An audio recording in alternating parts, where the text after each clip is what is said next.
Good evening, my name's Glenn Guilfoyle and I'm the Principal at The Next Level. Thanks for joining us at www.salessystem.com.au. This evening I'd like to return to a topic we have touched on recently, albeit tonight from a different perspective. I am going to revisit the topic on sales territory structuring and driving for maximum efficiency and visit productivity.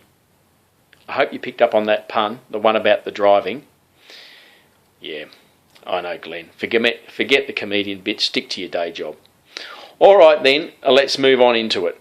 So in previous discourses, we've looked at and examined the critical importance of visit activity rate benchmarks and their input into solving the problem of sales team productivity and return.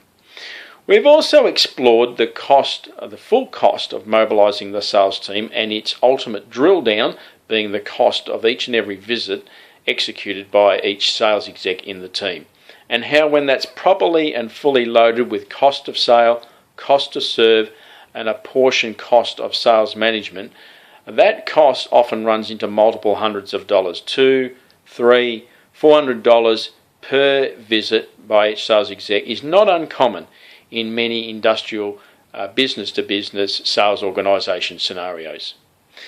So then, in a very real sense, each visit executed by the sales exec becomes like or analogous to a stock market investment. In other words, it's a finite amount of money, an expensive resource that has a limited lifespan and is based on placing the best bet at the time.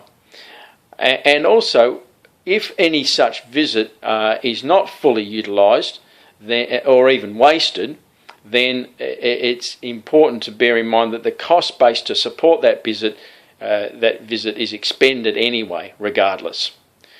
So this critical understanding of the cost dynamic of the mobilisation of the team, all the way down to the cost of each visit, puts the spotlight firmly again back on optimising sales team deployment, maximising efficiency, visit productivity, and ultimately return on investment.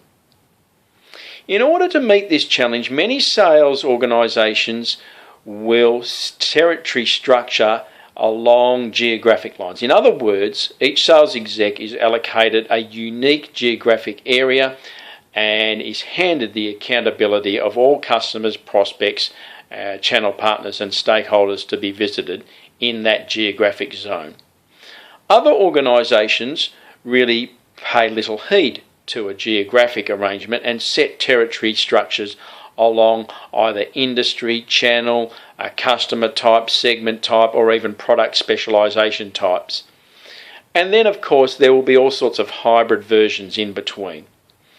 It's beyond the time we've got and the scope of this topic this evening to go into the pros and the cons of each. Suffice to say, we often see an underimportance placed on geographic purity in terms of the foundation for territory structuring, and commensurately we see an overimportance placed on some form of specialisation which pays little or no heed to geographic uniqueness.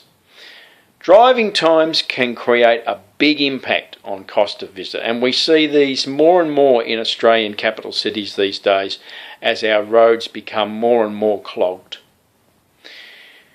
Best of breed sales organisations take their territory structuring very seriously and apply scientific analyses in order to optimise the efficiencies. Now, these sorts of analyses and techniques go beyond and go further than the formation of discrete itinerary runs at the sub-territory level. They also go beyond simple geographic subunit structuring and creation of zones within a territory. They also go beyond weighting these runs in accordance with the workload value as depicted by the current value and potential value quantified in each case of each customer and prospect along each run and in each zone. And they also go beyond rebalancing territories to even out workload and kilometres squared. These sorts of techniques and analyses also account for the size of the territory, the average driving speeds, metro versus regional or rural, and they also ratio target visit workloads against these other factors that I've enumerated. This is all done in accordance to gain pinpoint precision in territory structuring. Because again, back to the cost of mobilisation and the return on the investment expected, it's just too important to not get right. I hope I've given you some food for thought, and of course, don't forget we're only a phone call or an email away if you'd like to chat this topic further or enlist some help from us. Have a look at our website and look forward to the next update.